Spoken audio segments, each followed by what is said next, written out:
दोस्तों, आप सभी का फिर से एक बार स्वागत है हमारे साथ इस एग्जाम एजुकेशन के प्लेटफॉर्म पर। तो हमने जो लास्ट वीडियो में बात करा था, हम लास्ट वीडियो में बात कर रहे थे फिजिकल क्वांटिटीज़ के बारे में, जिनको हम लोग हिंदी में भौतिक राशियाँ बोलते हैं। तो लास्ट वीडियोज़ में हमने भौतिक राशियों के बारे में पढ़ा था। तो आज हम देखते हैं कि जो भौतिक राशियाँ होती हैं वो कितने प्रकार की होती हैं। तो भौतिक राशियों के बारे में हमने डिटेल में जो स्टडी करा था, जो लास्ट वीडियो में करा था, उसमें हम इतना बता चुके थे कि भौतिक राशि किनको बोल रहे हैं, फिजिकल क्वांटिटीज़ क्या होती हैं, जिसमें हमने बताया था वे राशियाँ जिनको हम मेजर कर सकते हैं या फिर कैलकुलेट कर सकते हैं, भौतिक राशियाँ कहलाएंगी। तो जैसे लेंथ है, मास है, वेलोसिटी है, ये सभी कैसी क्वांटिटीज़ हैं जिनको हम बड़ी आसानी से मेजर कर सकते हैं। तो ये सभी क्या कहलाएंगी? Physical quantities कहलाएंगी। तो आज हम देखते हैं कि जो भौतिक राशियाँ होती हैं वो कितने प्रकार की होती हैं। How many types of the physical quantities? There are 3 types. जो भौतिक राशि होती हैं वो 3 प्रकार की होती हैं, और वो कौन कौन सी हैं उनको देख लेते हैं। तो आज हम पढ़ रहे हैं टाइप्स ऑफ फिजिकल क्वांटिटीज। तो जो भौतिक राशियां हैं वो कितनी प्रकार की होती हैं? जो भौतिक राशियां 3 प्रकार की होती हैं। पहली कौन सी है? Fundamental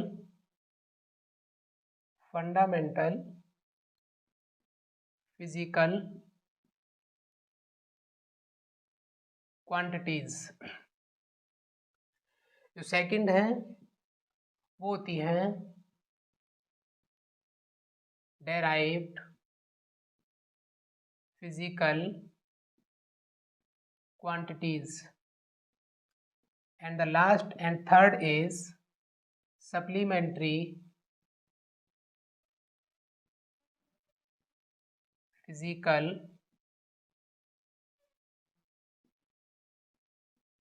quantities। तो जो फिजिकल क्वांटिटीज होती हैं वो 3 प्रकार की होती हैं, और वो 3 प्रकार कौन कौन से हैं? The first is fundamental physical quantities, derived physical quantities and supplementary physical quantities. तो आप बोल रहे होंगे कि जो फंडामेंटल फिजिकल क्वांटिटीज हैं इनसे मतलब क्या है? तो इनको हम लोग जो हिंदी में बोलते हैं फंडामेंटल को, जिसे आपने पढ़ा होगा हिंदी में, मूल भौतिक राशियाँ।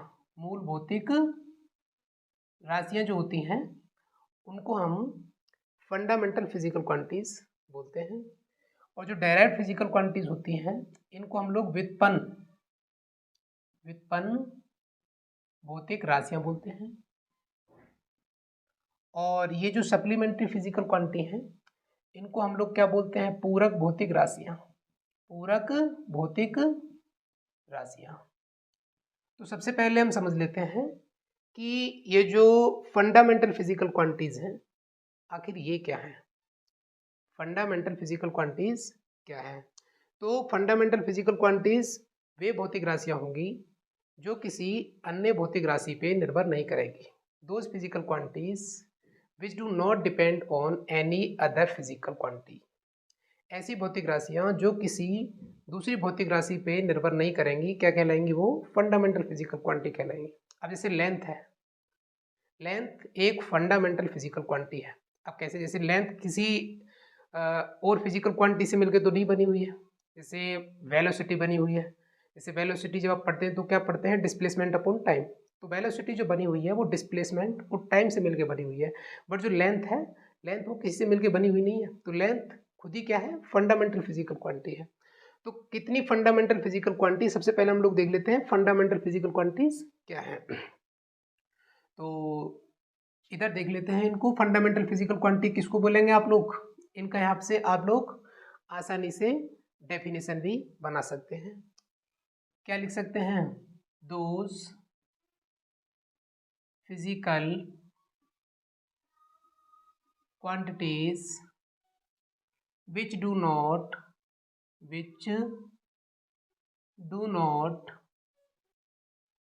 depend on any other physical quantity called the called the fundamental physical quantity।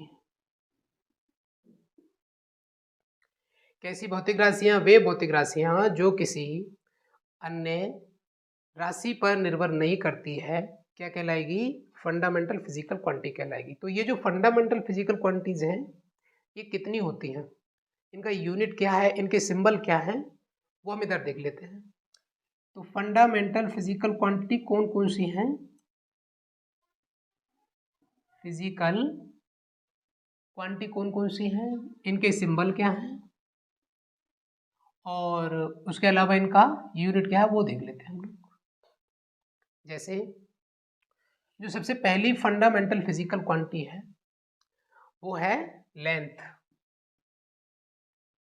Length जिसको आप लोग हिंदी में लंबाई भी बोलते हैं।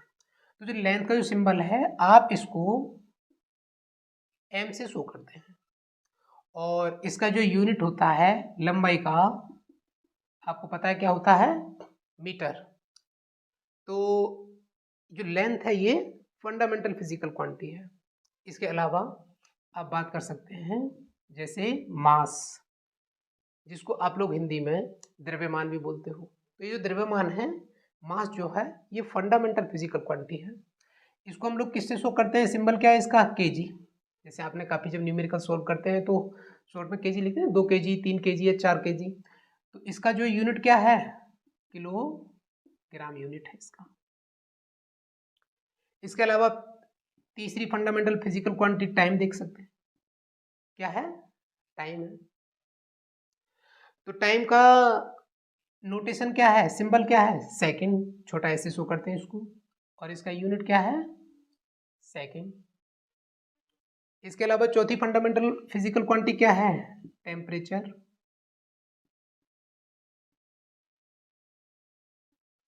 टेम्परेचर को आप हिंदी में ताप भी बोलते हैं। तो टेम्परेचर को जो इसका सिंबल क्या है? के, और इसका यूनिट क्या है? केल्विन है। इसके अलावा और कौन सी फंडामेंटल फिजिकल क्वांटिटी है?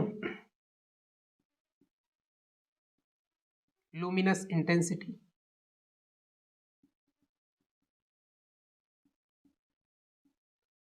जो लुमिनस इंटेंसिटी है इसका नोटेशन क्या है? CD, जिसको हम लोग क्या बोलते हैं? यूनिट क्या है इसका? कैंडेला। तो जो लुमिनस इंटेंसिटी है, ये जो लाइट का इंटेंसिटी है, उससे ही संबंधित चीज़ें हैं। इनको आगे हम लोग जब चलेंगे आगे तो इनके बारे में अच्छे से स्टडी करेंगे। और क्या है? Amount of substance. Amount of substance ये भी एक फिजिकल क्वांटिटी है। इसका नोटेशन क्या है? मोल है, सिंबल जो है, और यूनिट क्या है इसकी? मोल। इसके अलावा जो इलेक्ट्रिक करंट है वो भी फंडामेंटल फिजिकल क्वांटिटी है। क्या? इलेक्ट्रिक करंट जो है ये भी फंडामेंटल फिजिकल क्वांटिटी है। इसका सिंबल क्या है? ए, और यूनिट क्या है?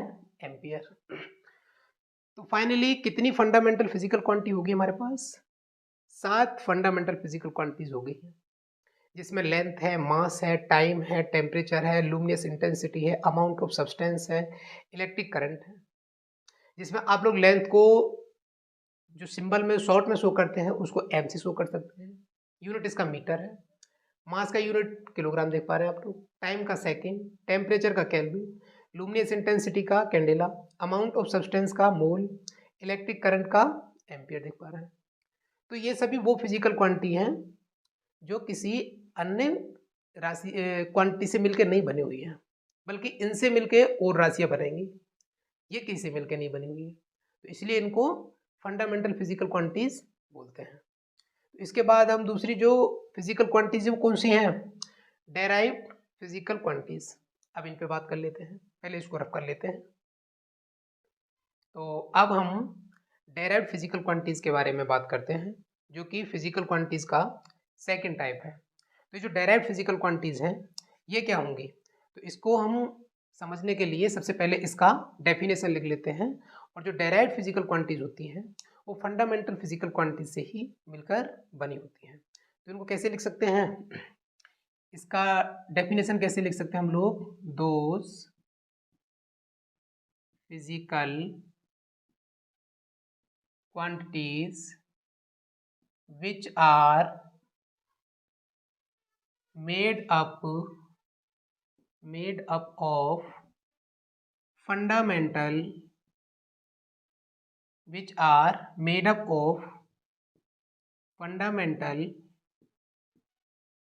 physical quantities called the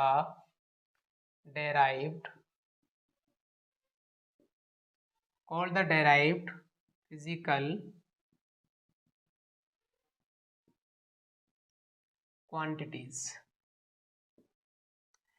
तो ये जो डेफिनेशन में लिखा है डेराइव्ड फिजिकल क्वांटिटीज के बारे में, तो ये जो डेराइव्ड फिजिकल क्वांटिटीज हैं ये क्या है, जो डेराइव्ड फिजिकल क्वांटिटीज हैं वो फंडामेंटल फिजिकल क्वांटिटीज से ही मिलकर बनी होती हैं। जैसे अभी हमने जो फंडामेंटल फिजिकल क्वांटिटीज थी उनके बारे में हमने अभी स्टडी करा था, जिसमें लेंथ था, मास था, टाइम था, इलेक्ट्रिक करंट था, इंटेंसिटी था, जो ल्यूमिनस इंटेंसिटी जिसको बोल रहे हैं आप लोग, उसके अलावा अमाउंट ऑफ सब्सटेंस था। तो ये सभी क्या थी, वो फंडामेंटल फिजिकल क्वांटिटीज थी। उन्हीं क्वांटिटीज से मिलके क्या बनेंगी, डेराइव्ड फिजिकल क्वांटिटीज।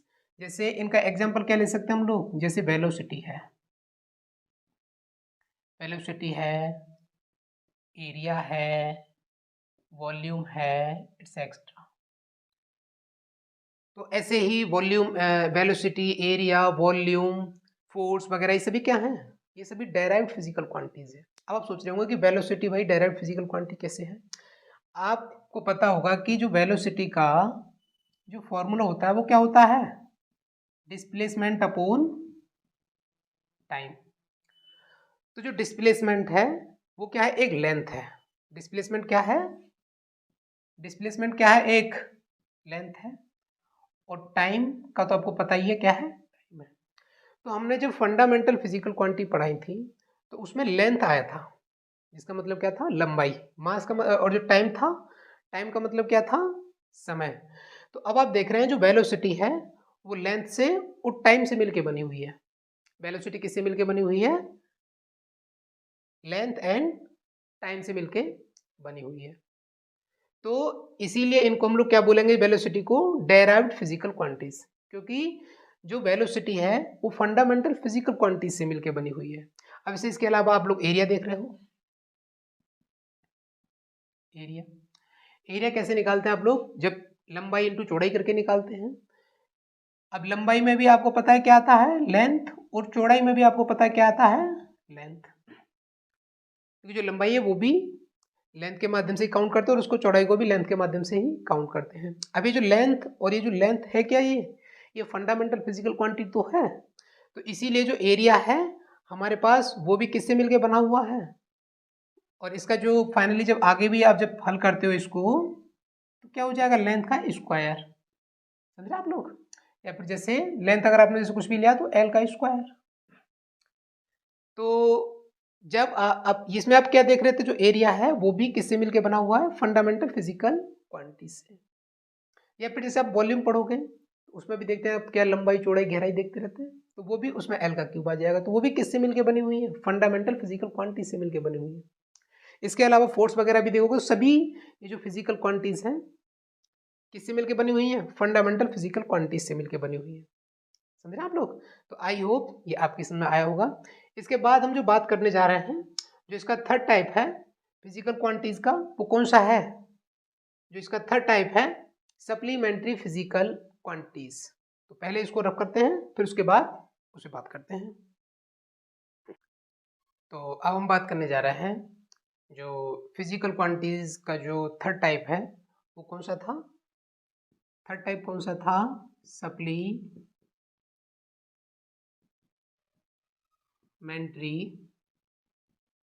फिजिकल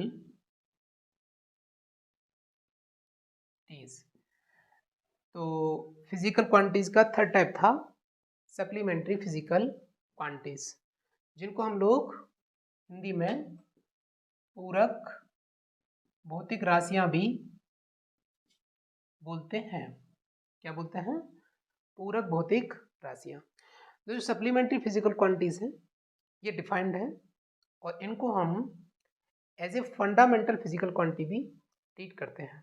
तो ये दो तरीके की होती हैं, केवल ये दो हैं, सॉरी केवल कितनी है? ये दो हैं। The first is angle and the second is solid angle. तो ये जो सप्लीमेंट्री फिजिकल क्वांटिटीज हैं वो कैसी हैं? डिफाइंड है और इनको हम लोग फंडामेंटल फिजिकल क्वांटिटी की तरह भी ट्रीट कर सकते हैं। तो ये दो होती हैं, एक तो एंगल होती है और दूसरी कौन सी है? वो सॉलिड एंगल है। तो सबसे पहले देख लेते हैं कि एंगल क्या है। जो एंगल फिजिकल क्वांटिटी है इसका मतलब क्या है? इसको एंगल को आप लोग हिंदी में कोण और सॉलिड एंगल को आप लोग घन कोण भी बोलते हैं, इसको कोण। तो एंगल से सीधा सीधा मतलब है, ऐसे एंगल आप समझ ही रहे हैं। जैसे मान लो कोई कण है या फिर कोई बॉडी है जो सर्कुलर पाथ है उस पे मूव कर रही है या चक्कर लगा रही है। कोई बॉडी है जो वृत्ताकार पाथ पे चक्कर लगा रही है। अब इसे मान लो किसी टाइम टी पर जो उसका प्रारंभिक पोजीशन था वो बिंदु पी पे था और टी टाइम के बाद वो कहाँ पे चलेगी? बिंदु क्यू पे। तो यह जो सर्किल है, जो सर्किल का सेंटर है उस पर कुछ ना कुछ एंगल थीटा बनाएगी। अब ये जो जितना इसने दूरी चला है ये, तो ये क्या है? एक आर्क है जिसको हम लोग हिंदी में क्या बोलते हैं? चाप। तो हमको एक फॉर्मूला पता है। क्या फॉर्मूला पता है हमको? Angle is equal to arc upon radius. हमने मान लिया कि जो सर्कुलर पाथ है इसका रेडियस क्या है? आर है। तो इसका फाइनली फॉर्मूला क्या हो जाएगा? Angle is equal to arc upon R भी लिख सकते हैं आप लोग इसको। तो जो एंगल क्या है इसको हम लोग क्या ले सकते हैं? ये थीटा है। क्या है? Theta is equal to arc upon R. Arc से मतलब समझ रहे हैं आप लोग? आर्क से मतलब है चाप। तो हमको जो थीटा है वो 1 रेडियन कम मिल जाएगा, 1 रेडियन कम मिल जाएगा। ये जो एंगल देख रहे हैं आप लोग इसका जो यूनिट होता है वो रेडियन होता है। तो यदि आप समझ लो ये जो सर्कुलर पाथ जिसपे क्या कोई जो बॉडी मूव कर रही है, अगर उसका रेडियस उसके आर्क के बराबर हो जाए, कैसे? If R is equal to arc, जो इसका आर्क है ये इसके बराबर क्या हो जाए? इसका रेडियस हो जाए, तो हमको क्या मिल जाएगा? Theta is equal to arc upon arc या theta is equal to R upon R. तो ये कैंसिल आउट हो जाएगा। तो थीटा इज इक्वल टू क्या हो जाएगा? 1 रेडियन। तो जो 1 रेडियन आया है, 1 रेडियन से मतलब है कि जैसे अगर कोई भी जो बॉडी अगर सर्कुलर पाथ पे जब मूव कर रही है या फिर जो भी एंगल बना रही है, जितना उसका रेडियस है और उसके बराबर वो जो उसका उतना चाप है, अगर उसके द्वारा वो चीज़ें कवर होती हैं, तो जो थीटा जो हो कितना हो जाएगा? 1 रेडियन हो जाएगा। तो ये जो एंगल है, एंगल का यूनिट कितना होता है? यूनिट क्या होता है? रेडियन। क्या होता है? रेडियन। और आप समझी गए हैं 1 रेडियन आपको कैसे मिलना है। उसके अलावा अब हम बात कर लेते हैं किस पे? जो इसका दूसरा फिजिकल क्वांटिटी वो क्या है? सॉलिड एंगल, जिसको हम लोग बोल रहे हैं हिंदी में घन कोण। अब यहाँ पे जो घन कोण का बात हो रहा है, जो इसका यूनिट जो होता है घन कोण का वो होता है स्टेरेडियन, और इसको आप लोग शॉर्ट में SDV लिखते हैं। तो जो घन कोण है यहाँ पे बात जो चल रही है पूरी 3D में बात चल रहा है। जैसे आप मानो कि हमारे पास कोई गोला है, अब ये जो क्या है गोले का केंद्र है। अगर हम इतने रीजन का देखें कि इसके जो ये सेंटर है इस पे कितना एंगल बन रहा है, मान लिया कि जो ये एरिया जो कवर कर रखा है इस एरिया को हमने मान लिया क्या है? DA है। और ये जो स्फीयर था इसके जो सेंटर पे जो एंगल बन रहा है वो क्या बनना है, डी थीटा। तो ये जो सॉलिड एंगल, इसी को डी थीटा जो है, इसी को हम लोग क्या बोलेंगे, सॉलिड एंगल। तो solid angle D theta is equal to क्या हो जाएगा, D A upon R square, यदि उसका रेडियस क्या है, आर है। तो D theta is equal to क्या हो जाएगा, D A upon R square. तो इसी को हम लोग क्या बोलेंगे, सॉलिड एंगल। ओके, तो आई होप आपकी चीज़ें समझ में आई होंगी। तो आपका हमारे साथ जुड़ने के लिए बहुत बहुत शुक्रिया। इससे आगे की चीज़ों को नेक्स्ट लेक्चर में कंटिन्यू करेंगे। Thank you.